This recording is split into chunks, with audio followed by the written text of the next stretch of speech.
Our next speaker is a sister of mine, Andrea Landry, whose Anishinaabe name is Migizi Odey Kwe, meaning Eagle Heart Woman. And she's originally from Pays Plat First Nation, Ontario, part of the Anishinaabe Nation there, but who's most recently built her life here with her partner in Treaty 6 territory in Poundmaker Cree Nation. She has her master's in communications and social justice and is a long-standing advocate of friendship centers and was an executive on the National Association of Indian Friendship Centers and has represented our people at the United Nations Global Indigenous Youth Caucus. A bunch of years ago when she met Colby, and we started seeing her coming to travel out this way. Colby, you need to hear this. There's a bunch of Ojibway brothers waiting over there to watching to make sure our sister Andrea is in good hands over here. And we're blessed now to see the beginning of this new family and to welcome River Jackson into this circle. And this young family here is doing really, really dynamic work in communities, and we're really, really proud of both of them. But this afternoon, we're going to hear Andrea Landry present her ideas on what it means to be a young person in 2017, a young mother working towards the freedom and liberation of our people. So please welcome kindly Andrea Landry.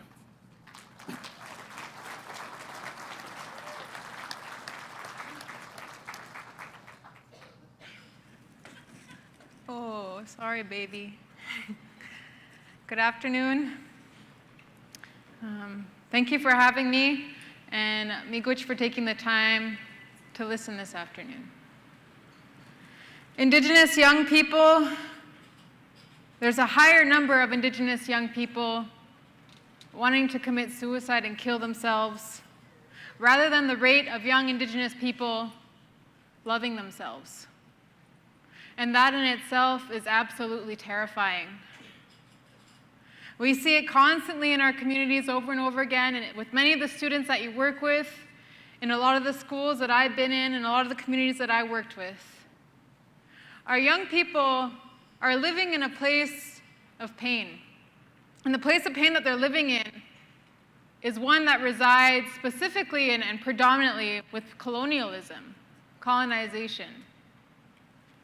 And it is because of colonization where our family systems and our kinship model has dramatically changed. It has been dramatically altered to such an extent where our families are operating like non-Indigenous families, day in and day out. And this is very troubling to me. This is very troubling to me and my partner. This is very troubling to our nations as a whole. We are now operating at a place where we are oppressing our children, where children are seen as lesser than, where we as adults can dictate how children can play, where a child can play, how a child can express their emotions. We dictate every detail of a child's life, of their lived experience, rather than the true reality of how we used to operate in our families, of letting them grow and learn on the land, letting them grow and learn with their mushrooms and their cookums, free of that dictatorship, free of those colonial ideologies that we now see embedded deeply in our families. So we're living in a society today, as Indigenous nations, as Indigenous peoples, as Indigenous families, where we decide how we operate based on the concept of reward versus punishment. So how we live our lives, how we carry ourselves in our jobs, even if we're working for the colonial government, if we want to be rewarded or if we want to be punished. If we defy the system, we're punished. If we follow the system, we're rewarded. If you're born a white male, you're rewarded. If you're born an Indigenous woman, you are punished automatically. So as an Indigenous young woman, growing up in these times and experiencing my mother's colonial pain, because my mother is not who mothered me. What mothered me was her pain from residential schools, her pain from being a victim of sexual abuse and violence. That was not my mother that raised me. So as a young girl growing up in a home, I was taught that I had to be strong, I had to be brave, and I had to face the violence and the abuse. I had to face the things that were being thrown at me, the way that I was being treated, because this was a normal family. I was never taught anything different. And many of our young people are being parented and are in homes by not even their own parents, where colonialism is raising them, where colonization is raising our children today. And it's gotten to the point where our children are suffering dramatically. Our children are the ones who are on the front lines of colonialism by facing the injustices in our families. And that's something we really have to think about. Especially as teachers, when you work with the children in your classrooms, look at those children and really think deeply about this. How are these children being raised? Why are they being raised the way they're being raised? Now, for my mother, she did the best she could with the resources that she had. And I commend her deeply. I love her deeply. So the next question is, if our children are suffering in our families, and I'm not saying all families, there are many families out there that are doing great work with their children, that are really revolutionizing their children. So how do we revolutionize our families? How do we go back to our old kinship models? Those are the kinship models that will restore how we once lived, and that will bring the knowledge of who we are and where we come from to our little babies. And that's what's needed. So how do we revolutionize this? How do we get back to this? And from the ground up, you look at the branches of a tree. I know this example is used frequently.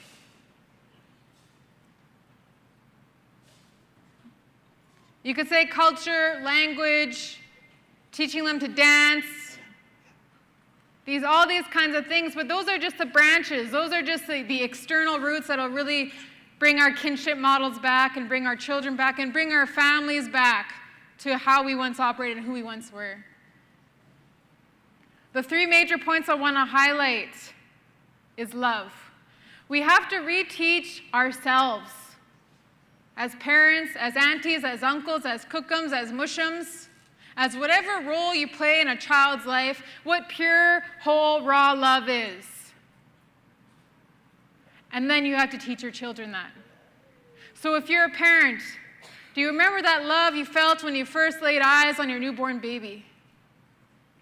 That raw emotion, that devotion. That's the love we have to teach our children. That's the love we have to bring ourselves back to. It's this kind of love that'll really begin to reestablish that connection for our young people, that connection for our children, for our babies. And if you're not a parent, the kind of love that you have when you're with your partner, or when you got married on your wedding day, or think of the time in your life when you felt that insane love in your heart and your body and it expanded everywhere. That raw love, that's the love. The second part we need to teach ourselves and our children is forgiveness. Because many of our people in our communities are holding grudges against family members, against community members, against chief and councils for real reasons. However, it comes down to forgiveness. We have to learn to forgive ourselves, to forgive our family members for things they may have done 10, 20 years ago. There's families that haven't spoken to each other in over 20, 25 years for an incident that happened a long time ago. And it's those very things that are making our kinship models, that had attempted to destroy our kinship models. We need that forgiveness, and our children need to learn how to forgive. They need to witness it from ourselves. Love, forgiveness. The last one is grief. How to grieve in a healthy way. How many of you in the last year or two, raise your hand, can say they have grieved or are currently grieving? Look around the room. The truth is, in most of our communities, we are grieving. And it's a constant. Many times it's one loss after another, after another, after another. And that grief doesn't have a time to reach full cycle before another one hits. The one amazing thing, well, my mother did many amazing things for me growing up, but one of the things I'm most grateful for is she taught me how to grieve. She lost her mother when I was 7 years old, my grandmother. And she showed me raw grief. She cried on the couch for days. She wailed, she howled, she let it all out. She didn't hold anything back when she was grieving, nothing. And she didn't care if she had little kids running around the house. She grieved. And she showed me that it was okay to grieve, that it's okay to cry. It's okay to hurt after you lost someone you loved that deeply.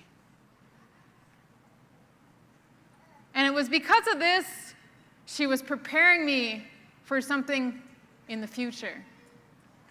So 3 years ago, I moved to Poundmaker Cree Nation, almost 4 years ago now. And I first moved there, and I met an amazing woman, the late Mary Scribe. She was 90 years old. She was Kobe's Cookum. She was Kimberly Tatusis's mother, Jolene's Cookum. And during that time, when I came, she was slowly making her way to the other side.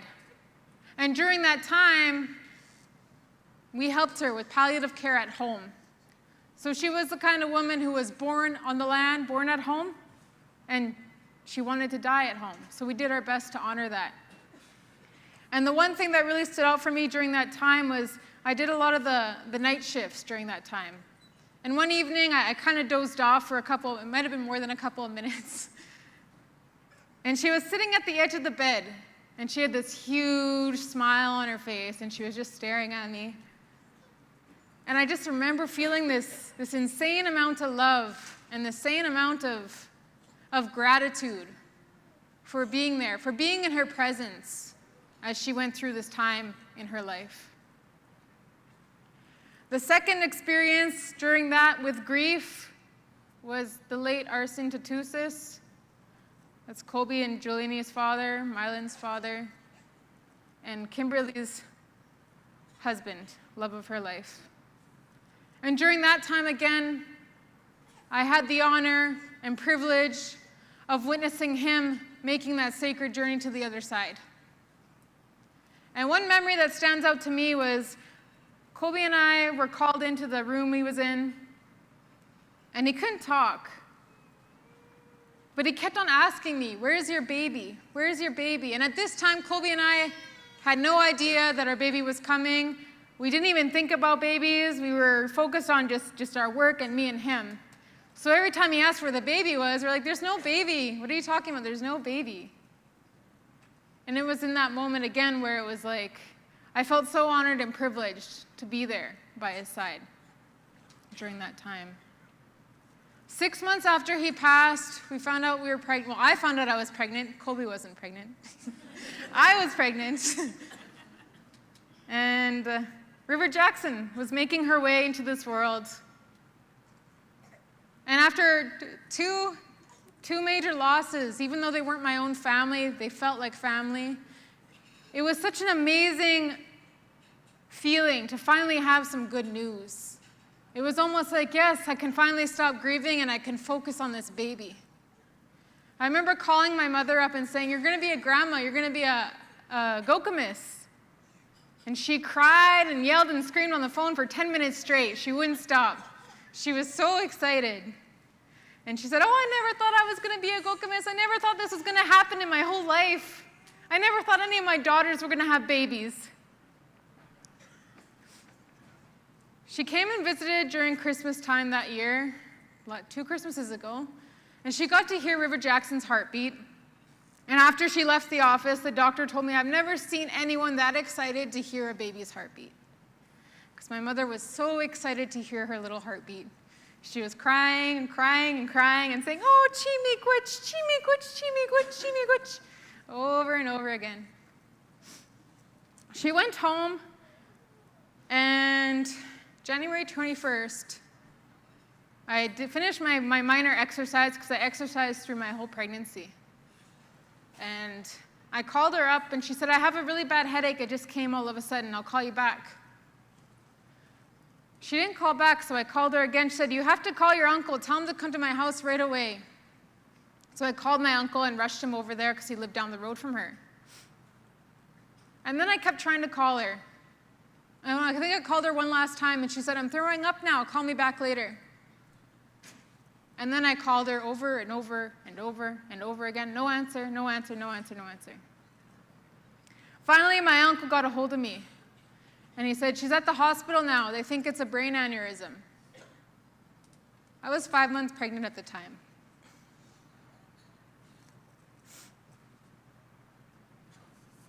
So I waited around. That was the most challenging night of my life. And I called the hospital again, and they said they're flying her to Thunder Bay. It was a brain aneurysm, and they want to fly her there to get extra help. And at this point, I didn't know what kind of state she was in. I didn't know how she was doing. I just remember pacing all night, checking my phone over and over, calling my sisters, calling my uncles and aunties. And about 6 a.m., me and Colby, my partner, decided that we were going to book flights to Thunder Bay because we knew it was serious. So on the drive to the airport, we booked the earliest flight, but of course it takes all day to get from Saskatchewan to Ontario. And I get a phone call from a neurosurgeon, and he says, I'm never supposed to say this in my life, but your mom has 0% chance of surviving this. So you have to make the choice of when to take her off life support. So I was on the way to the airport, 5 months pregnant. And I called my sisters, and they said, we can't make that decision, you have to. I called all my mom's sisters and brothers, we can't make that decision, you have to. So I called the neurosurgeon back. I said, we're on our way right now. We'll take her off life support tomorrow night after we get there and everyone says their goodbyes. So we made it there. The whole family was there. And within 24 hours, my mom was gone. We took her off that life support, and she left within 5 minutes, not even a couple minutes. And the grief just hit me. I lost my mom. She was my best friend. We worked through all of our issues. We learned about forgiveness. We learned about love. We learned what family was all about. And now she was gone. And now she wasn't going to be a grandmother. And now I wasn't going to be able to give her a grandchild. And then I remembered what I witnessed when I was a child when she lost her mother. She taught me how to grieve. And I knew if I didn't release that grief, my baby was going to feel that grief. So I released day in and day out, night in and night out. I cried and I cried and I cried and I cried and I cried till I couldn't cry no more. And I got mad and I felt rage, and I got mad and I felt rage over and over and over and over and over again. It still comes, but it still goes. And that's what we have to teach our children. Not only about grief, but about every single emotion. Feel it, let it go. Feel it, let it go. Feel it, let it go. Love, forgiveness, and grief. How to grieve healthily. These are the 3 major things that our young people will need and our families need in order to become the whole and healthy families that our people once saw, that our nations once saw. We want our young people to be healthy and happy. We have to heal ourselves to be healthy and happy. We have to heal our communities to be healthy and happy. That's the key. People say we need government funding. People say we need INAC to rescue us. People say we need the UN to save us. None of that matters. What matters is this work.